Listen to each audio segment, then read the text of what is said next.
100 days. It's a milestone for modern presidents when bold campaign promises meet the reality of governing. Tonight, we're on a road trip in that key battleground state of Pennsylvania, a blue state that turned red, to ask, has the tough-talking billionaire turned his rhetoric into the job recovery they so sorely want? Some surprising takeaways. Here's my Nightline co-anchor, Dan Harris, with Trump, the first 100. I'm going to ask you a series of questions. Do you know how many days it takes a sunflower to bloom? 100 days. Do you know how long it takes your hair to grow 3 inches, Josie? 100 days. This is Dr. Joe Harmon teaching civics to his 8th grade classes in northwestern Pennsylvania. Franklin Delano Roosevelt, a major U.S. historic event when his first 100 days hit. It wasn't great, but we call it the Great Depression. Today's lesson plan, the importance of a president's first 100 days. When he was running for president, this is his quote: "Imagine what we can accomplish in the first 100 days of a Trump administration."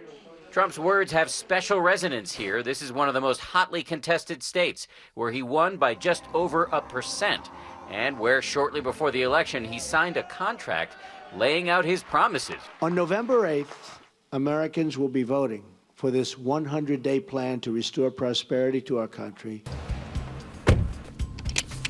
So now, with day 100 fast approaching, we're hitting the road in the Keystone State. We have arrived in Bucks County, which is a battleground county within this battleground state.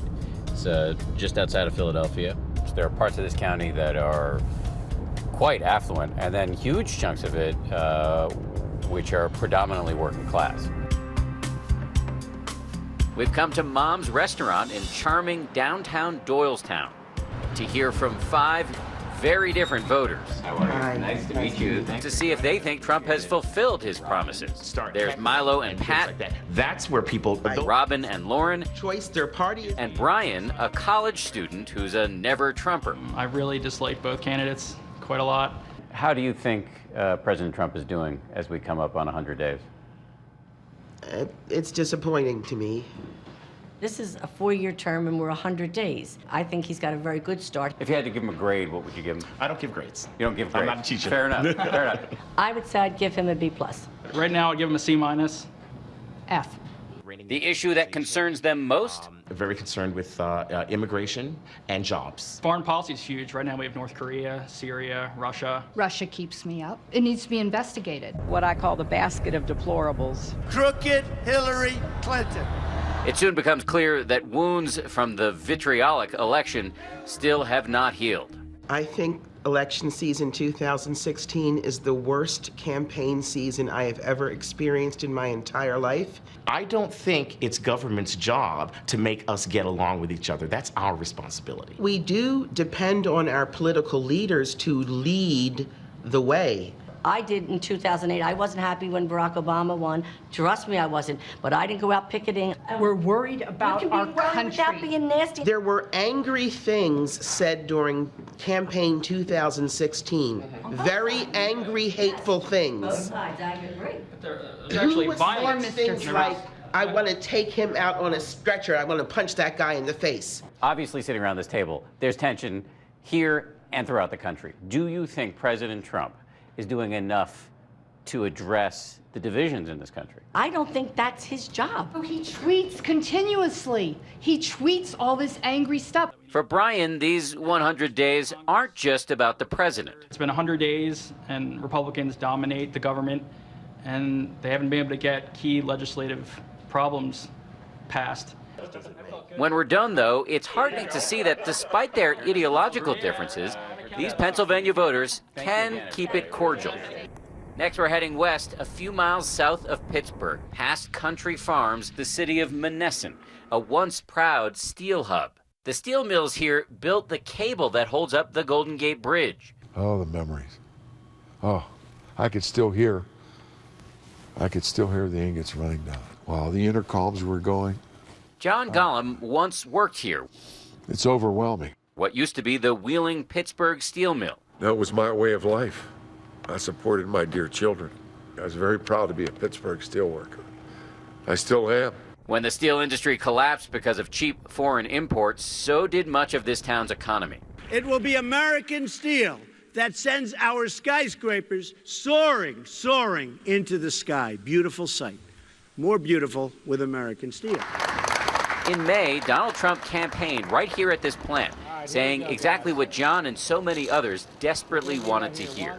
I voted Republican because Donald Trump took his time to come to Monessen. A lifelong Democrat, in November, he flipped like hundreds of other voters in this deep blue town. I believe he does care about America's middle class and the poor. When we visit John and his daughter, who's a fervent Clinton supporter, at their home, John admits he's already disappointed. No action thus far, and I'm a little disheartened, but I'm hoping that maybe he can still honor his word as a gentleman. This is where I say I told you so. I hope.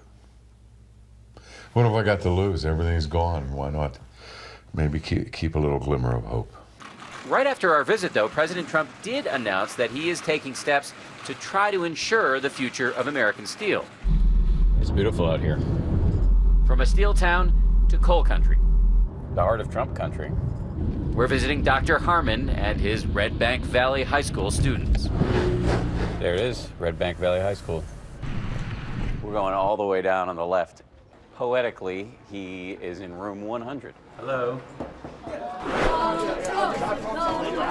This is not the first time Nightline has walked these halls. Back in October, my colleague Terry Moran visited this school when they were having their own mock election.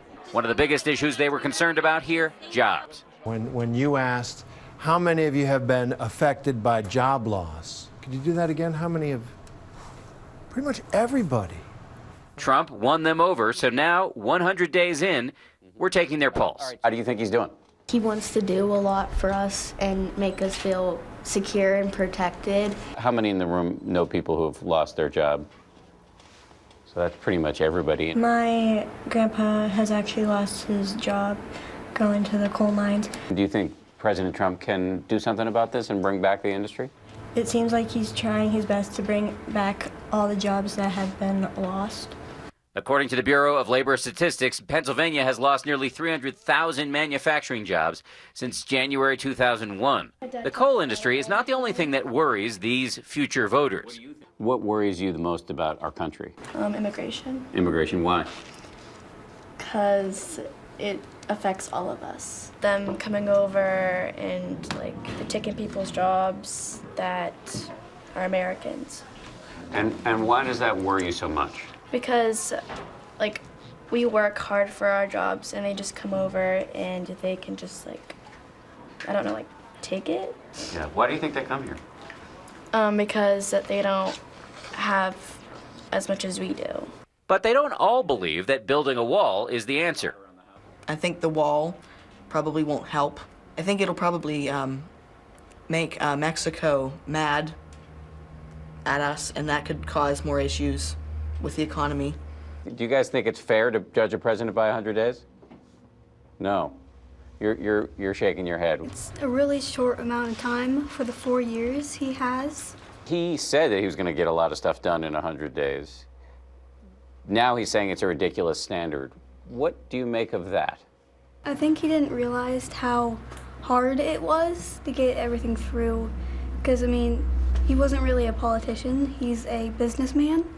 Josie, you actually think it's okay to judge a president on the first 100 days? I think it is because he made promises for us, and if he can't keep them, it's on him. What promises in particular come to mind for you? That he was gonna, completely repair the health care and get rid of Obamacare, and that he was gonna build a wall, but he didn't get any of those done and approved. During the election, were you for Trump or for Hillary? I was for Hillary. You were? And what about your folks? They're for Trump. They're for Trump? So you really broke with the tide here. Yeah. Why? I didn't really like the things he believed in. Everyone deserves a fair shot at life here, and he didn't, so I didn't really agree with him.